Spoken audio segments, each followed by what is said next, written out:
எல்லாவற்றையுமே ஆண்டவர் ஜோடி ஜோடியாக படைச்சார்.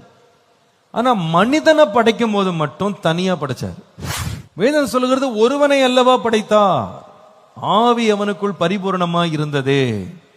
அது என்ன சொல்லுகிறது அப்படின்னா, மனுஷன் ஒருவேளை மாம்சீக ரீதியிலே தனியா இருப்பது நல்லதல்லன்னு கர்த்தர் கண்டாலும், படைக்கும் போது ஏன் தனியா படைச்சார் தெரியுமா? ஒரு காரியத்தை மனிதன் உணரணும்னு விரும்பினாரு.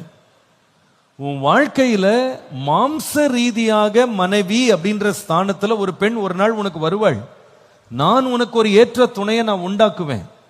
ஆனா மனிதன் கொடுக்கிற எல்லா உறவை விட நீ முதலாவது மேன்மைப்படுத்தி உன் வாழ்க்கையை நிறைவாக்குகிற உறவுன்னு ஒன்று இருக்குமானா, அது உன்னை படைத்த தேவனோடு இருக்க வேண்டிய உறவு. ஆகவே தேவன் மனிதனை தனியாக படைத்து அவனோடு உலாவினார், அவனோடு சஞ்சரித்தார், அவனோடு பேசினார். முதலாவது நீ என்ன தேடு? நீ வேலையை செய்யறதுக்கு முன்னால, நீ தோட்டத்தை பண்படுத்துறதுக்கு முன்னால, நீ மனைவியை கண்டடைறதுக்கு முன்னால முதல்ல என்னோட உறவு கொள்ளுப்பா. என்னை அறிந்து கொள். என்னோட உன்னுடைய ஐக்கியம் அவசியம்.